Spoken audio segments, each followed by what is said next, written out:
Siempre pensamos que Pedro era una persona que, por ser un pescador, no era un hombre muy letrado. Pero resulta que Pedro, en estos primeros versículos, ha hecho casi una exégesis teológica profunda y sistemática de lo que Dios hace en el hombre a través de la salvación. Han sido versículos muy interesantes los que hemos podido ver a lo largo aquí de este estudio, los versículos que llevamos, donde Pedro, wow. Primero habla a quién va dirigida la carta y después nos llevó a decir y hablar de temas tremendos como la elección según el previo conocimiento de Dios, llamada la presciencia, no para elegir según lo que nosotros hayamos hecho, porque no hemos hecho nada para merecerla, sino por la soberanía de Dios. Y nos muestra cómo el Padre y el Hijo y el Espíritu Santo actuaron. Dios eligiendo desde antes de la fundación del mundo, el Hijo santificándonos, llevándonos al Señor a conocerlo a través del Espíritu Santo y por último, a través del Espíritu Santo, llegar a recibir a Cristo como nuestro Señor y Salvador y ser rociados por su sangre para el perdón de los pecados, obteniendo así como dice ese versículo, paz y gozo. También después vimos algo muy bonito también, que el Padre, que hay que darle gracias a Dios por la misericordia de habernos regalado la salvación, confirmada a través de la resurrección de Jesucristo de los muertos. Y fuera de eso, confirmada de tal manera que el Señor ha prometido una herencia incorruptible, incontaminada e inmarcesible, que está reservada y que no puede ser quitada por nada, que está guardada nada menos y nada más que por Dios mismo. Algo así que el que comenzó la obra en nosotros la terminará hasta el tiempo postrero. Pero cuando llegamos al versículo 6, el Señor, en medio de la alegría que nos produce saber que estamos en una salvación que es segura, en una salvación que el Señor garantiza, que Él mismo está cuidando, nos lleva a un tema y entra a un tema que a veces para muchos es doloroso o triste si no lo sabemos tomar. Se llama el sufrimiento. ¿Cómo toma usted el sufrimiento? Permítame hacerle unas preguntas antes de comenzar para que usted las vaya respondiendo a medida que vayamos avanzando en el texto y usted me diga qué va pensando con respecto a esto que estábamos, al tema que estamos tratando. ¿Le gusta a usted sufrir? Yo creo que la respuesta es no, a nadie le gusta sufrir. Eso es un asunto que yo quisiera evitar a toda costa. Yo quisiera que eso no pasara. ¿Creen que el sufrimiento es necesario en su vida? ¿Dios le ha cambiado la forma de pensar sobre el sufrimiento desde que se metió con él?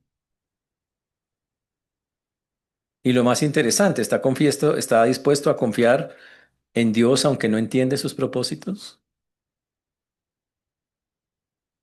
Y para muchos es bien difícil.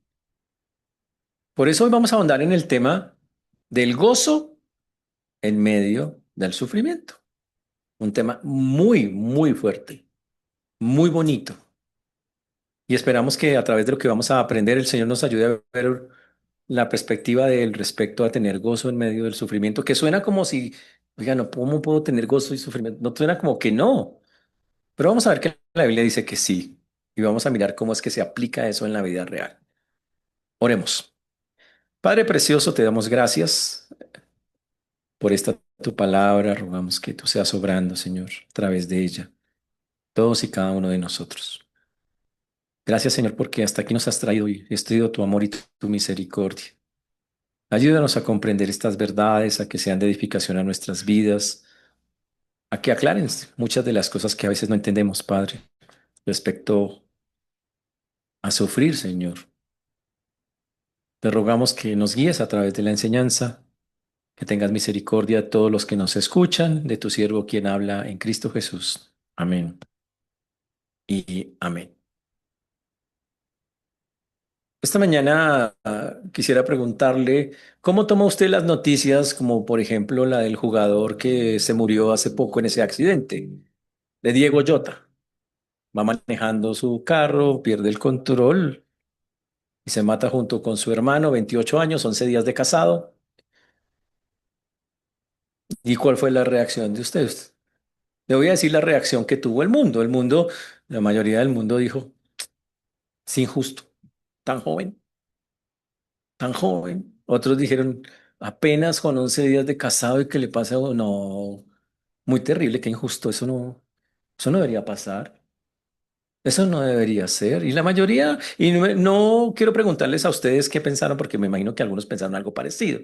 Pero ¿por qué pasan esas cosas? No, no tiene sentido que la gente le pase eso. Eso es lo que debemos de pensar cuando ocurren cosas así. Mm, No, pero vamos a verlo a través de la Biblia, porque ¿cómo debemos entonces ver cosas tan complejas cuando el sufrimiento viene y golpea a su puerta y le dice, hola, vengo para quedarme? ¿Qué vas a hacer cuando pase? Y este texto lo aclara. En el versículo número 6 de Primera de Pedro 1:6, vamos a comenzar por ahí. En lo cual vosotros os alegráis, aunque ahora por un poco de tiempo, si es necesario, tengáis que ser afligidos en diversas pruebas. Comienza con un pronombre que significa en lo cual. Significa con base a lo que acabamos de escuchar. Significa en las verdades de la salvación. Basado en lo que acabamos de aprender, que tenemos una salvación en la que interviene el Padre, el Hijo, el Espíritu Santo, cada uno haciendo una función para que la salvación sea una realidad. Todas son cosas con respecto a la salvación y donde hemos dicho que hay que bendecir a Cristo por participar en esa salvación y tener un gozo y disfrutar y gozarnos de tener esa salvación que está cuidada por el Señor, dice, en lo cual vosotros os alegráis. Y da por hecho Pedro que lo que debería pasar después de que nosotros hemos entendido, oiga, intervino el Padre, el Hijo, el Espíritu Santo para mi salvación, qué alegría saber que Dios participó en todo eso, qué alegría saber que Dios la mismo nos está cuidando, que el que comenzó la buena obra la terminará. Qué chévere saber que hay una seguridad de que pase lo que pase, el Señor nos va a llevar hasta el final, hasta la meta. Qué bonito eso. Sin embargo, dice el texto, aunque, dice, sin embargo, en medio de ese proceso, mientras llegamos porque el Señor nos ha prometido que vamos a estar seguros en esa salvación tiene un elemento que es imprescindible y que no podemos quitar, un elemento que se llama el sufrimiento. Hay una palabra difícil, una palabra compleja, también como una dificultad, una tribulación, una aflicción. La palabra como está escrita ahí significa una aflicción intensa. Wow. Y habla de una aflicción que viene externamente, de cosas que pasan de afuera y que vienen y nos afectan. Uy, pero cuidado, acabamos de venir de versículos los anteriores donde dice que yo debo estar gozoso. Estoy gozoso de que soy salvo, de que voy al cielo, de que el Señor me cuida, de que Él va a terminar la obra, que a pesar de las cosas, todo se va a marchitar menos lo que hace Dios. Y ahora Dios me dice, sí, eso va a ser, eso es verdad, pero en medio de ese gozo vamos a tener que vivir aflicciones y a veces intensas. Uy. Ese gozo va a llegar porque es una respuesta de saber que tengo una fe en el Señor y que no depende de circunstancias o cosas, Dios va a terminar la obra, eso me llena de gozo. Pero por otro lado, dice el Señor que en medio de eso hay una realidad que no puedo evitar como creyente y es que en medio del gozo voy a tener tribulaciones, angustias o aflicciones, como lo dice el texto. Pero Él aclara qué clase de aflicciones y aclara cuánto van a durar, de qué tamaño son, de qué color, todo ese tipo de cosas. Y dice, aunque por un poco de tiempo. Wow. Y el Señor empieza a aclarar que es por un poquito de tiempo. Claro, entonces hay personas que dicen, pastor, pero yo no creo eso. Yo me acuerdo desde pequeño que he sufrido toda la vida, ha sido dolor. Mi vida ha sido un dolor completo. A ver, ya, calma. De mis 19 años he sufrido 18.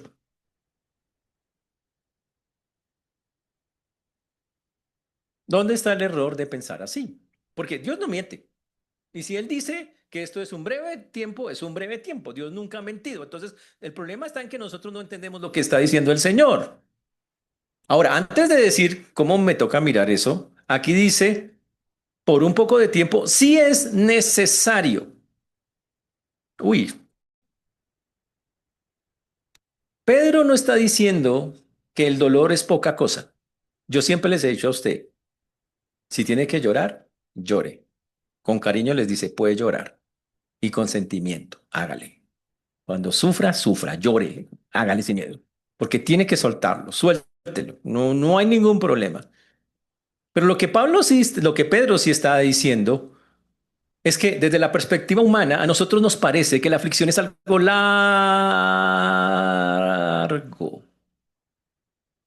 y sin sentido. Pero el Señor dice en este texto, es algo corto y con sentido. ¿Cómo hago para verlo corto cuando en mi vida todos los días pasa un día, un mes, un año, varios años? Y yo digo, ¿cómo hago para verlo? Aprendiendo a mirar las cosas desde la perspectiva que las escribe Pedro. Pedro habla desde una perspectiva eterna. Cuando yo digo que la vida es que es tan difícil, es tan dura, en mi perspectiva es una perspectiva humana, donde solo estoy mirando desde que nazco hasta que tengo 70, 80, 90 años. Solo estoy mirando ese espacio de tiempo, donde se acumulan un montón de momentos donde voy a tener aflicciones, porque es normal tener aflicción, en el mundo tendréis aflicción, dijo el Señor. Pero cuando yo cojo todo ese pedacito, esos 90 años, que algunos llaman, no, que esos 90 años que es la 80 dice la Biblia que es el promedio, y le sumo más, solo para creyentes, la eternidad con Dios. ¿Cuántos son los 80 años? Es un poco pequeño de tiempo. Así es como lo está escribiendo él. Dice, aunque ahora por un poco de tiempo, la vida, no toda, sino los momentos de la vida. Porque la vida completa es una eternidad con Dios si usted es un creyente. Si usted la tiene clara, usted sabe que su vida no termina el día que lo llevemos, que se muera y sea enterrado. Ese día no se acaba la vida sigue. Pero la vaina es, usted la tiene clara, tiene claro que hay vida después de la muerte y que va a vivir y que vamos a vivir con el Señor por la eternidad. La eternidad en comparación a este momento de la vida, como dijo Pablo, esta es una leve y momentánea tribulación, dijo Pablo. Es una cosa así de pequeña. Pero si yo no la sé tomar, la vida, el corto espacio de tiempo, me parece que es largo y es una cosa tormentosa. Y le pregunto a usted, ¿y cómo va la vida? Y usted dice, pastor, ahí, sobrellevándola. Que esto es duro, pastor. Yo le he dicho al Señor que me lleve, pero no al que me lleva. Ay, ya maduré. Tal de eso. Es que me lleve. ¿Para qué le pide eso? ¿Ya cumplió su propósito en esta tierra? Cuando lo cumpla, ahí sí dígale, Señor, ¿algo más? Cuando tú digas. Antes no. Pero muchos, porque le dan, no entienden el contexto que la Biblia muestra de cómo ver la vida. La vida es una eternidad. Nosotros comenzamos la vida del momento que entramos a Cristo, un nuevo nacimiento, una vida que no va a terminar nunca porque es con el Señor. Y el Señor nos dice que en este pedazo de la vida, la corta, la humana, porque es corta, es una cosa momentánea, leve, pasajera, que no tiene comparación a la gloria venidera con la eternidad con el Señor. Así es como hay que verla. Entonces, desde esa perspectiva, cualquier cosa que usted esté sufriendo hoy es una cosa, o que estemos sufriendo, es una cosa pequeña en comparación a eso. Por eso viene en ese vocabulario desde esa perspectiva.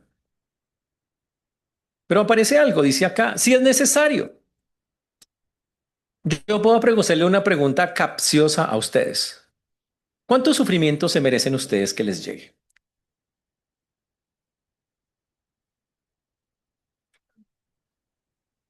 Si se lo vendiera por libras, ¿cuántas me pide? Dice, mándeme 5. Yo creo que me merezco 5. ¿Cuántas pediría usted? Nada, ninguna. No me mande ninguna.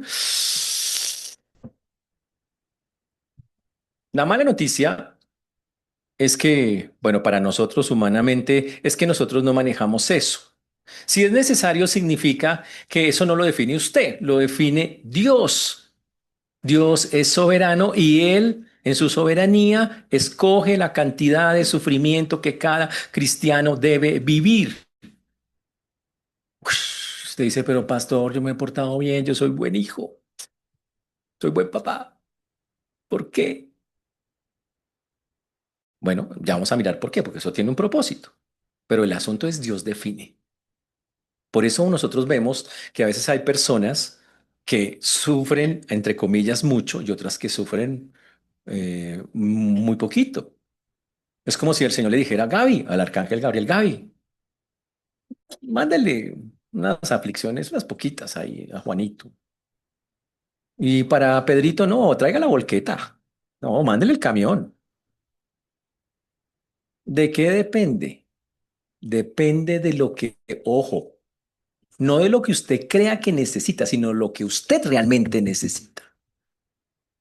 Nosotros pensamos, yo no necesito aflicciones, soy súper maduro, soy una persona súper bien, no mato, no robo a nadie, soy buen creyente, todos me quieren, todo. Y Dios dice, no, yo creo que tú necesitas una dosis especial de sufrimiento. La pregunta es, no es, ¿cómo hago para quitarla? No hay manera. Dios sabe, solo Dios sabe cuánta necesitamos. La vaina es cómo la va a tomar. Y la pregunta también es cómo la ha tomado hasta este momento de su vida, cuando ha llegado esos momentos, cuál ha sido su actitud ante eso. Yo estaba leyendo el periódico, estaba mirando como la respuesta de la gente ante la muerte del jugador.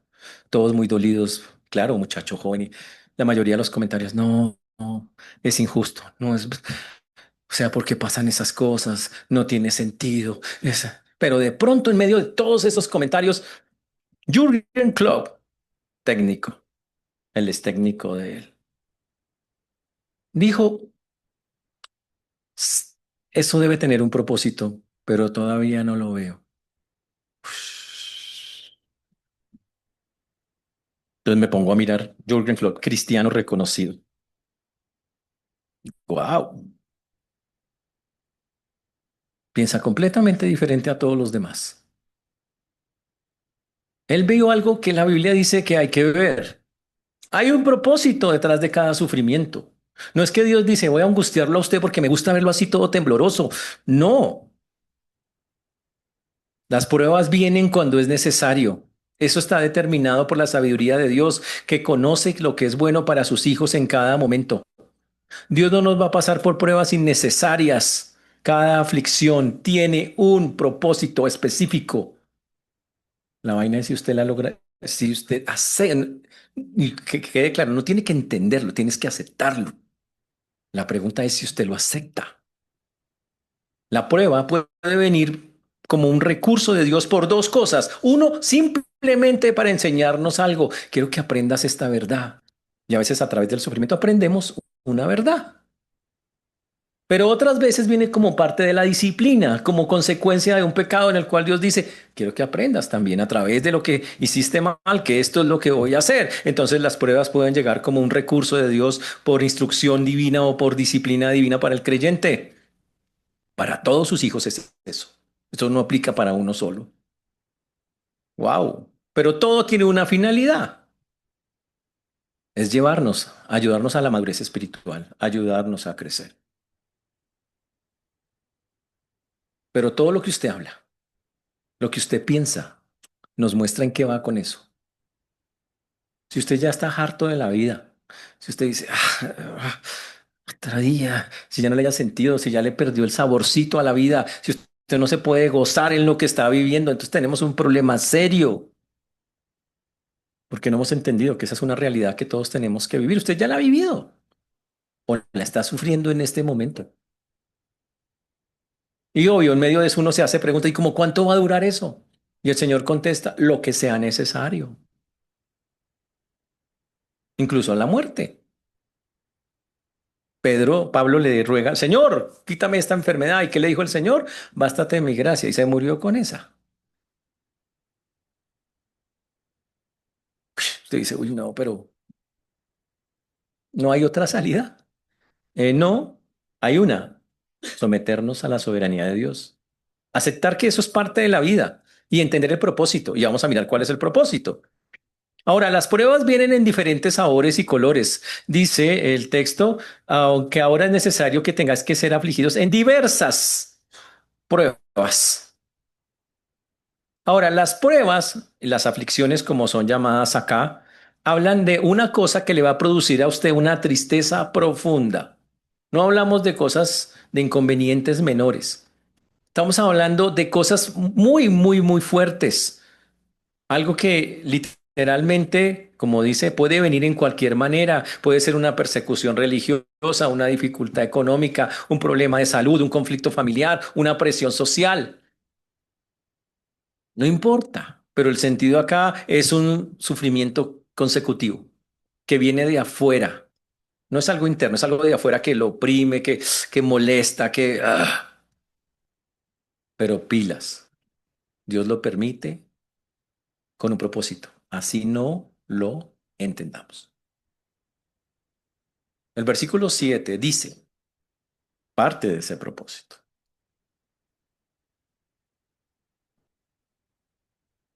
para que sometida a prueba vuestra fe, dice el versículo número 7.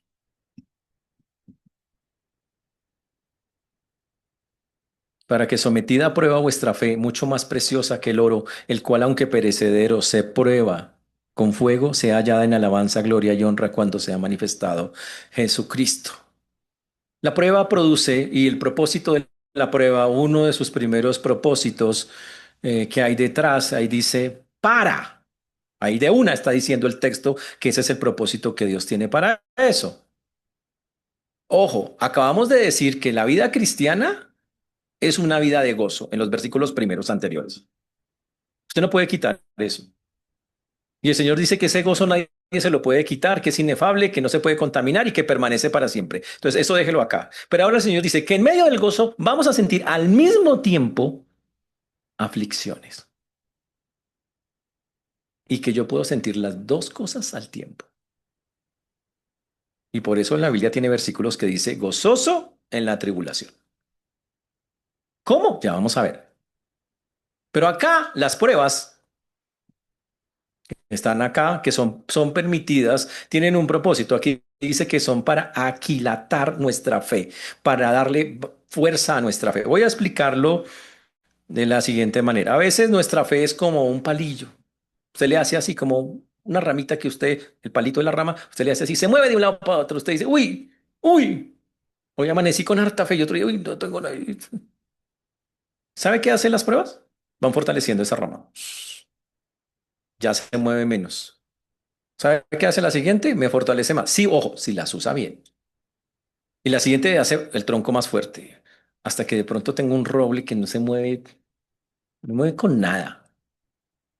Para eso son las pruebas. Las pruebas son para que la fe se vaya fortaleciendo. Literalmente. Es un instrumento de Dios, ojo, para un fin determinado.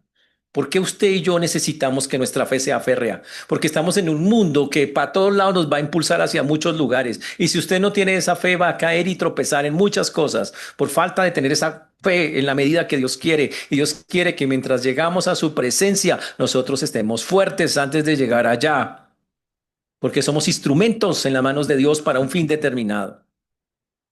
Por eso dice que sometida a prueba vuestra fe. Ese es un término que se utiliza en la metalurgia para los metales cuando son probados. Y aquí está diciendo, no el proceso propio de refinación, sino el resultado final. Cuando se ha trabajado el proceso, al final tenemos un metal puro. Y el objetivo de todas esas cosas que vimos es que usted cada día su fe sea más genuina, más como tiene que ser, férrea, fuerte. Ah, pregúntese cómo es su fe hoy. ¿Cómo la puede evaluar? ¿Cómo probamos nuestra fe? Por nuestras reacciones. ¿Sufre usted de ansiedad, desespero? Pues perdió, su fe es endeble, es un palillo. Ese es el problema, esa es su fe. Pero si cuando vienen cosas, ojo, usted sufre y llora con sentimiento, pero bueno, dice, gracias, Señor, algún propósito tendrás. Y Señor, tú estás conmigo. Eso es otra cosa.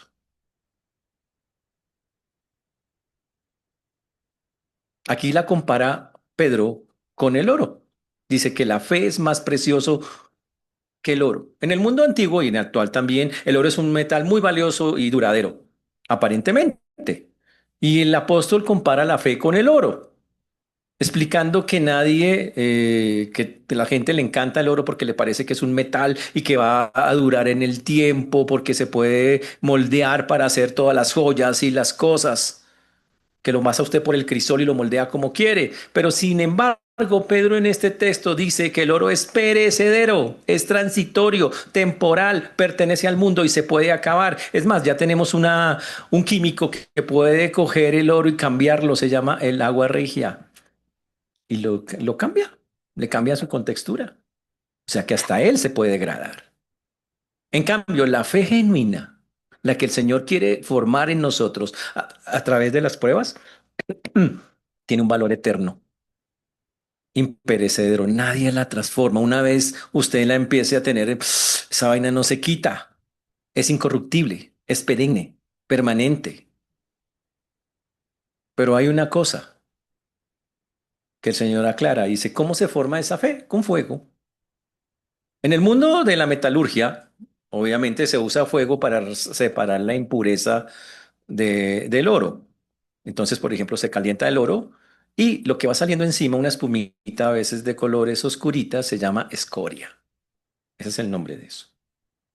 Entonces, con el fuego hace que la escoria salga, el mugre se vaya. Entonces, se recoge la escoria y queda el oro puro. Con el Señor pasa lo mismo, solo que el fuego que recibimos es un fuego espiritual, que lo que hace es que cuando somos sometidos a eso, revela la calidad de nuestra fe y demuestra, uff, y empieza a sacarnos lo feo que tenemos, a sacar la escoria de nuestras vidas. Entonces, las pruebas no son para crear fe. Se supone que ya la tenemos desde que comenzamos en Cristo. Es para mostrarla, revelarla, decir, mira, esta clase de fe que tienes y para purificar la que ya existe y mejorarla. Esa es la intención de la fe.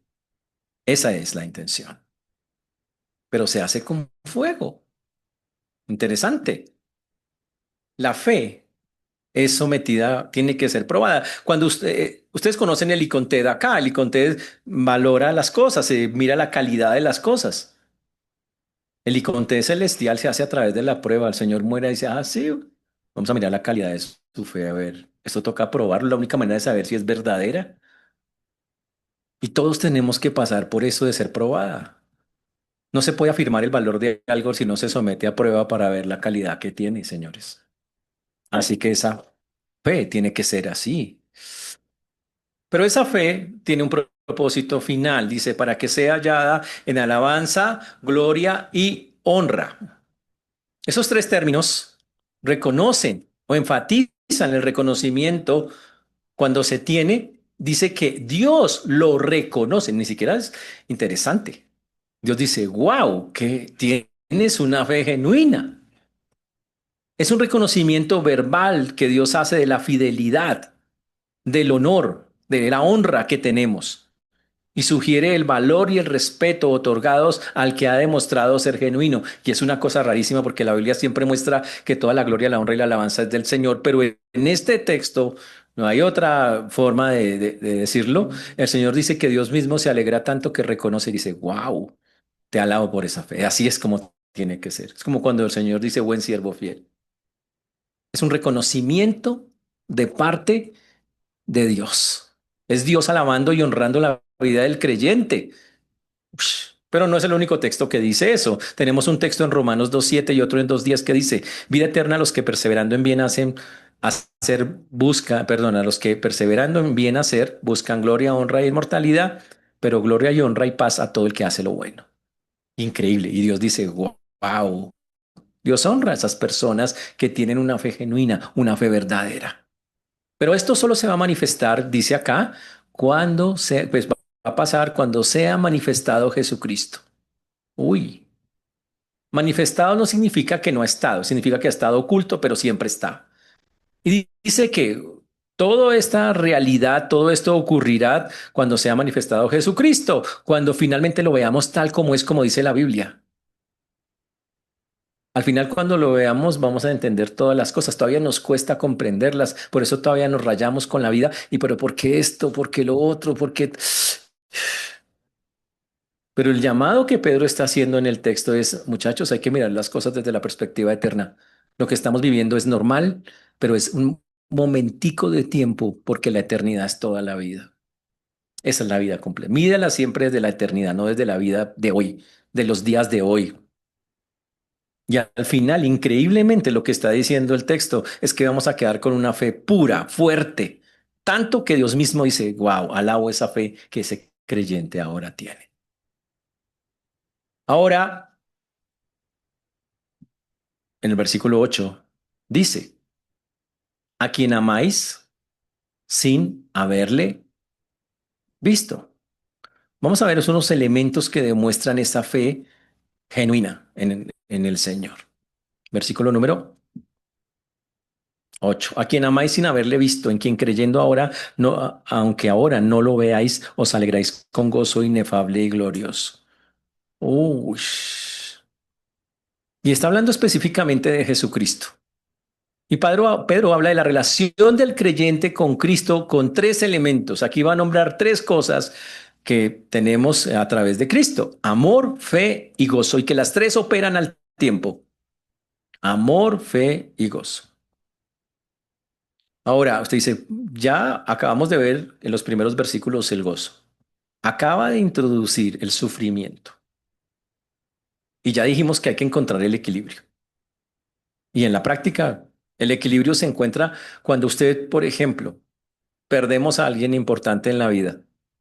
Produce dolor, claro, hay que llorar, llore, tiene que llorar, tiene que sentirlo, tiene que... Pero a la vez usted dice, pero Señor, tú estás aquí conmigo, me acompañas en este momento, gracias porque pude hablar, gracias porque, Señor, te doy gracias y estoy totalmente gozoso de que Dios actuó, está actuando en medio de eso y me da paz, me da tranquilidad, eso es lo que está diciendo. El gozo de estar en Cristo es un gozo que no se puede describir y habla que aún en ese momento a veces uno ve personas creyentes que Dios les mantiene su tranquilidad, su paz en medio de una circunstancia difícil. Y es eso, Dios está en control del asunto. Pero ahora Él introduce acá otro elemento, el amor, la fe y el gozo que ya habíamos visto. Dice, a quien amáis, amar sin haberle visto. Wow. Nosotros no hemos visto al Señor, pero la pregunta es, ¿le amamos? Para un creyente, aunque no haya visto a Cristo, es un hecho real. Yo amo al Señor. No lo he visto, pero lo amo profundamente. El amor de Cristo no depende, y esa es la parte importante, de percepciones sensoriales. No depende, uy, yo lo sentí, yo estaba orando cuando de pronto sentí la presencia, pasó y me despelucó. No, no es de que, ay, sentí un frito, un calorcito. No, eso es lo que está diciendo Pedro. Eso no depende de lo que usted sienta. Dios está aquí. Y para eso no tengo que sentir nada. Es un asunto de fe. La fe puede tener emociones, pero la convicción es algo interno y no necesita una emoción para ser creída. Ese es el punto. Y el texto nos dice que a Jesús no lo hemos visto, pero lo amamos. Y que el amor de Cristo no depende de esas cosas, sino de qué? De que el Señor me ha revelado en su palabra que está conmigo.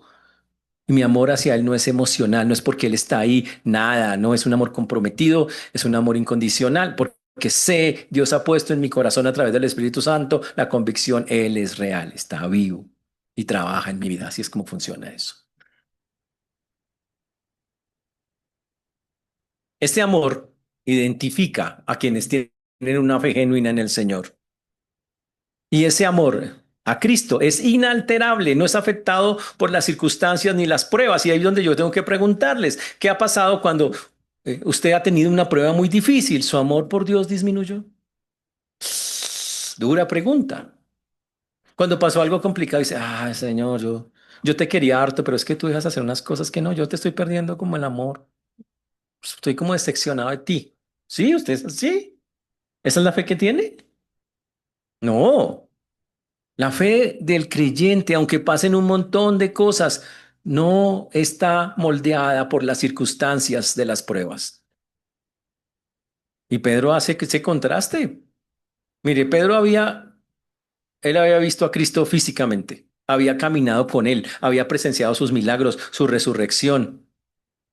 Pero él dice que aunque los que no han tenido esa experiencia pueden tener una relación igualmente real y profunda con el Señor sin haberlo visto. No necesito verlo para que eso, ni vivir lo mismo que él vivió. Pero la segunda característica de esa fe, la primera es amarlo, la segunda es creerle, en quien creyendo, aunque ahora no le veáis. Wow. Yo no lo veo, pero creo en él. Y el no ver al Señor, sin embargo, y amarlo, aunque no lo he visto, wow, es una muestra grandísima de la fe. Aquí dice creyendo, significa estoy completamente convencido. Dios puso esa convicción en mi corazón de que Jesús es Dios, es mi Salvador, es mi Señor. O sea, acá está.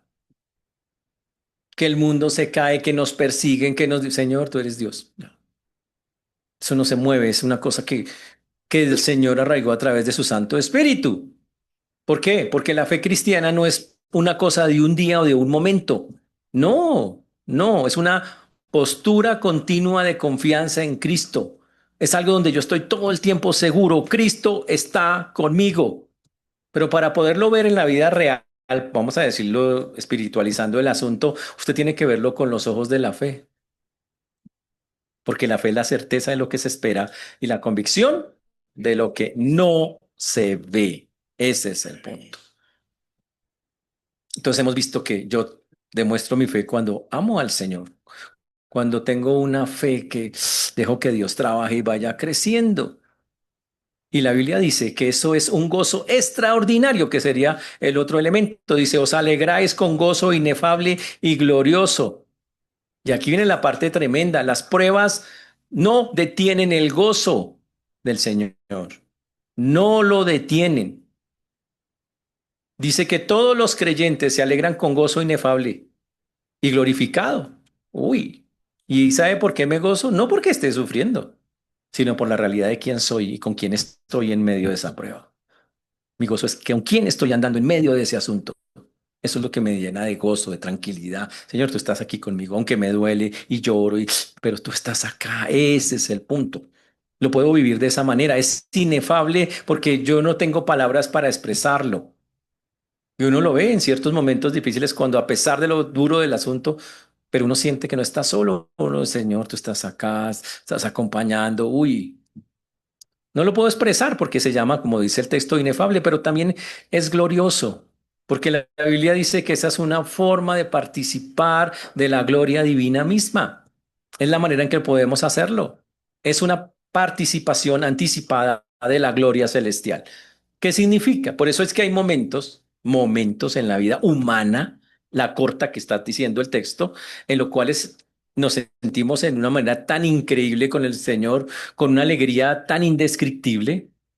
Esa es la forma. Ahora, mire ese pedacito de la historia. Eso es lo que en el cielo el Señor promete permanentemente cuando estemos en su presencia. Ese es el gozo al que vamos a llegar, al gozo pleno de eso. Pero ¿qué hay que hacer? Dejar que el Señor trabaje. ¿Por qué? Porque al final de la historia, como dice el versículo número 9, eso es el propósito final de Dios de hacer todo lo que hace en la salvación. Versículo número 9, obteniendo el fin de vuestra fe, que es la salvación de vuestras almas. Claro, entonces si usted lo lee así por encimita y sigue, o sea que solo me salvo hasta el final de la historia. No, eso no es lo que está diciendo ahí. Recordemos que lo que está haciendo Pedro es recordarnos todo lo que hace Dios en la salvación. El Padre elige con su previo conocimiento. El Espíritu Santo santifica. El Hijo nos rocea con su sangre. Y fuera de eso dice que el Señor mismo, con toda la Trinidad, participa en preservar, cuidar, proteger nuestra salvación hasta que lleguemos a su presencia. Pero que en medio de toda ella vamos a ser afligidos, que va a haber aflicción y que es normal porque tiene que ser probada nuestra fe, porque el Señor quiere que mientras vivamos en esta tierra seamos fuertes para poder ayudar a las personas que lo necesitan, empezando por nosotros mismos. Pero también nos dice para que al final obtengamos la salvación al nivel más alto. ¿Cuál es el nivel más alto? La perfección con el Señor, llegar ya a ese estado donde ahora sí lo vemos tal como es, como dice la Escritura, donde disfrutamos plenamente de la comunión con Él. Ese es el resultado progresivo de esa fe. Por eso dice obteniendo. Obteniendo significa ya obteniendo completamente la salvación que ya comenzó. La salvación, señores, para tener claro cómo funciona, funciona en tres áreas, literalmente. La primera parte, la primera área en el pasado. El Señor nos liberó del pecado, eso fue parte de la salvación. Se llama justificación. El Señor ya nos justificó. En el presente, el Señor está actuando a través de, ojo, darnos poder contra el pecado, haciendo que podamos vencerlo. Se llama santificación. En el futuro, el Señor también nos va a liberar completamente, ni siquiera va a estar el pecado. Se llama glorificación. Por eso dice el Señor que el fin es que mientras estemos en esta tierra, hagamos nuestra parte. Nuestra parte es, primeramente, ser justificados por el Señor, permitir que Él nos santifique y cuando termine la historia, Él viene la glorificación, que es el estado perfecto con el Señor. Y por eso dice que la finalidad de pasar todas estas cosas es prepararnos para ese momento, para la salvación completa de nuestras almas. Uy, ese es el fin de nuestra fe, la culminación de la fe, la salvación de nuestra alma completamente, llegar a ese punto completo donde estamos. Recuerden que mientras estemos en la carne y la sangre no heredan el reino de Dios. Por eso es necesario que el Señor pase por todas estas cosas y que nos vaya preparando para ese momento en el que estamos y cambiar lo que hace falta.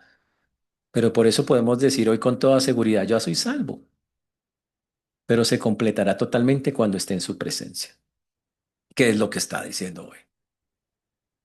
Entonces, como hemos visto, este texto nos enseña que Dios es soberano en el sufrimiento, que Dios va a determinar cuáles son las pruebas necesarias para el crecimiento espiritual de sus hijos. Mm. Y lo va a hacer en los aspectos que Él quiera.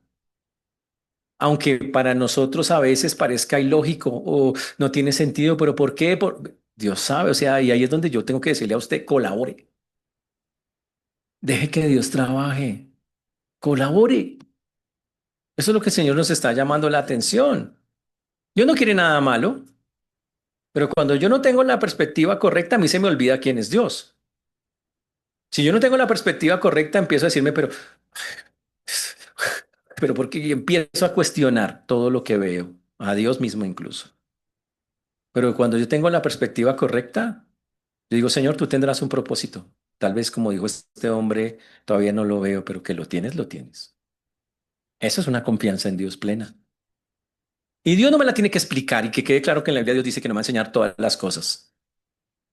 Que más bien lo que tengo que hacer es ver a las pruebas como un fuego refinador de mi vida, que me va quitando lo que no me sirve. Eso es lo que como tengo que ver, lo que está demostrando cuánta fe me falta, porque puede ser que Dios nos diga, mira, mira cuánta fe te falta montones. Trabaja, métete conmigo, crece, ya es hora de hacer eso. Por eso la fe tiene que convertirse en algo más precioso que el oro. Y esa está basada en que yo crea en ese que no he visto, que crea firmemente y que ame a aquel a quien no he visto, para que al final reciba esa herencia perfecta que el Señor tiene para mí al final de la historia. Wow. Por eso recuerden, la salvación incluye liberación del castigo del pecado, que es la justificación, poder sobre el pecado, que es la santificación, y la quitada de la presencia del pecado, que es la glorificación. Y entonces surgen las preguntas que quiero hacerles en esta mañana a ustedes para terminar. ¿Cómo responde usted? ¿Cómo entiende usted y responde al sufrimiento? ¿Usted es un creyente tipo leyenda para responder al sufrimiento? Viene el sufrimiento y usted dice, es parte de la vida y me duele, pero Señor, yo entiendo. Sí, así lo toma. O nos ha tocado irlo a buscar allá, oiga hermano, ya lleva 6 meses en cama, salga. Oh, es que mire cómo me quedó el dedito, pastor. Ya madure. Y que quede claro que estamos diciendo gozo y sufrimiento al tiempo. Qué paradoja, pero así funciona con Dios. Preguntas. ¿Cómo ha cambiado mi perspectiva sobre las dificultades desde que conocí a Cristo? ¿Ha cambiado? Si no ha cambiado nada, tú debes estar sufriendo. Harto. Si usted no ha cambiado su perspectiva de cómo mirar el sufrimiento desde que conoce a Cristo, usted está sufriendo. Porque el mundo la ve como que no es injusto, no tiene sentido, vale la pena. Es el mundo, pero nosotros no somos el mundo. Usted puede identificar áreas en las que Dios ha usado las pruebas en el pasado para su crecimiento espiritual. Ustedes dicen, yo lo único que hago es que rodar y rodar, rodar y rodar. Algunos nacen con estrella y otros nacemos estrellados, pastor. Ah,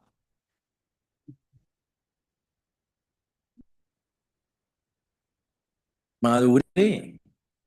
¿Qué Dios tiene usted entonces? Ese no es el de la Biblia. Ese no fue el que lo salvó. Acá dice claramente que Dios está usando eso para el crecimiento. ¿Qué debe producir que Dios me meta la mano para que yo ayude a crecer, para que yo crezca? Gracias, Señor. Agradecimiento. Gracias, Señor. Me duele, pero gracias. Ese es el punto. Pero la pregunta más difícil, ¿estoy dispuesto a confiar en la sabiduría de Dios aunque no entiendo sus propósitos? Wow. ¿Estoy dispuesto a eso? Esa es la pregunta. ¿Estoy dispuesto a eso? ¿A confiar en la sabiduría de Dios incluso cuando no entienda? La respuesta en fe es sí. La respuesta en humanidad es, qué difícil. Pero la Biblia dice, afirme su fe para que pueda ser genuina la respuesta.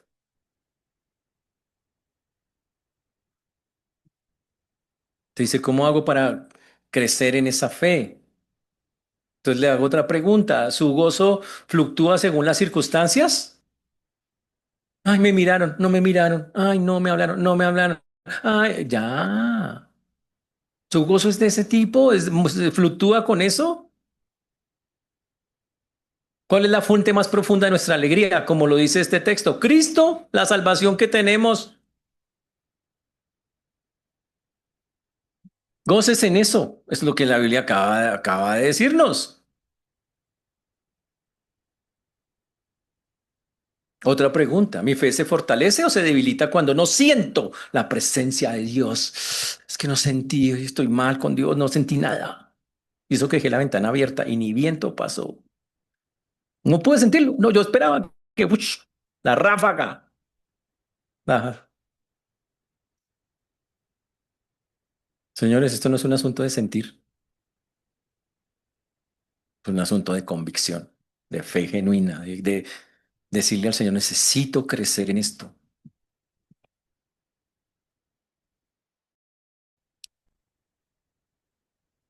Lo que usted piense hoy afecta totalmente sus decisiones de ahí en adelante. Si usted ve si usted resume la vida en que ese solo esta parte de tiempo mientras está en la tierra como un ser humano pierde el año. Usted no puede mirar la vida así porque va a sufrir mucho. Tiene que verla como la eternidad que vamos a vivir, que ya estamos comenzando a vivir desde que tenemos vida eterna. Ahora piense eso. Si usted sabe tomar esto, usted puede ayudar a otros, puede acompañar a otros en sus pruebas, sin minimizar el dolor. No estamos diciendo acá que vaya donde alguien le dije, ay, ya esa chilladera, ay, no, no, es sufrir, pare de sufrir. No, eso es lo que estamos diciendo. Estamos diciendo que en medio de su dolor, en medio de su tristeza, ofrézcale respuestas profundas y dígale, mira, Dios te está trabajando así. Él nos da consuelo en medio de esto. Y yo estoy seguro que ustedes han pasado por pruebas suficientes para servir, para ministrar a otros, para ayudar a otros. Y a veces pasamos por eso para poder servir a otros. Así es para eso.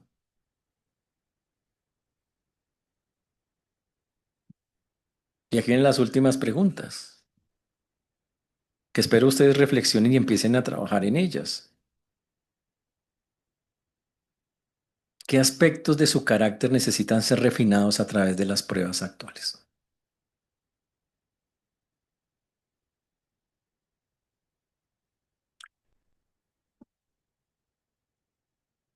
Entonces, la próxima vez que venga la prueba, diga, Señor, yo sé que me estás refinando en eso. Gracias.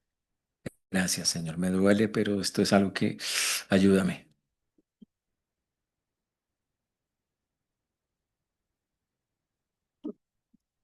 La otra pregunta es, ¿estoy resistiendo o cooperando con el proceso de santificación que Dios quiere llevar a cabo en mi vida?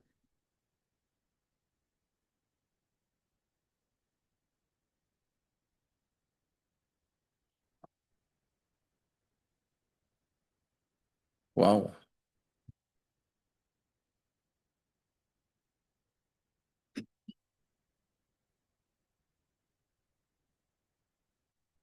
¿Será que un día podemos decir, cambiar mi concepto de bendición? Muchas veces pensamos que bendición es que me vaya bien en un montón de vainas, pero bendición es que Dios me dé todo lo que necesito y eso incluye que me mande unas cuantas pruebas o muchas. Y sabe qué toca decir cuando lleguen, gracias, Señor, seguro tienes un plan. Ush. La próxima vez que llegue una prueba, la pregunta clave, una de las preguntas claves con el Señor es, Señor, ayúdame a aprender en este momento lo que necesito aprender. Necesito aprenderlo, gracias, ayúdame a entenderlo. La buena y la mala noticia. Y usted dice, ¿y si no, y si la pierdo? Bueno, el Señor dice, segunda temporada, tercera, la revancha de... Él tiene quinta, novena, décima parte. Te hace película, cortometraje, todo hasta que aprendamos. Porque no nos va a dejar así, ese es el punto. El cristiano solo tiene una opción, cambiar. Porque mientras nos mantengamos igual, Dios dice, pues tengo que seguir trabajando. Yo prometí que el que comenzó la obra la termina y la voy a terminar a pesar de usted y de mí. Y eso es algo, wow, wow, muy, muy, muy fuerte. Por eso dígale al Señor, Señor, yo quiero aprender, ayúdame y con el dolor que produce. En medio de las lágrimas, sí, esto se me está doliendo, pero gracias, Señor. Y empiece a experimentar ese gozo en medio del sufrimiento que el Señor dice que es válido y que un creyente puede experimentar. Y la otra, cuando ya usted lo tenga manejado, la tarea es vaya y ayude a otros que no saben cómo manejarlo, que son muchos y que están sufriendo actualmente porque no tienen al Señor ni la esperanza que nosotros sí tenemos en su palabra. Que el Señor nos ayude, hermanos, y que lo pongamos en práctica. Pongámonos de pie y oremos.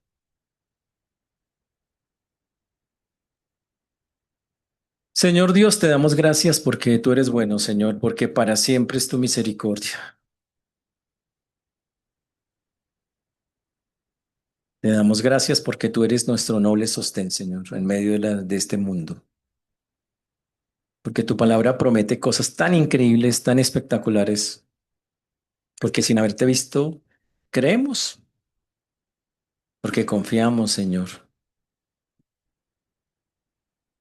Por eso hoy te glorificamos, te exaltamos, te damos el honor y la gloria. Rogamos, Padre, que nuestra fe sea fortalecida. Sabemos que es mínima a veces. Ayúdanos a que se robustezca, se haga más fuerte, pues estamos en un mundo lleno de necesidades, Señor. Como dice esta canción, Señor, ayúdanos a sostenernos, a ser nuestra esperanza, a ser la fuente de vida en medio de un mundo tan difícil y tan complicado. Te rogamos, Señor, que así sea por amor de tu nombre en Cristo Jesús. Amén.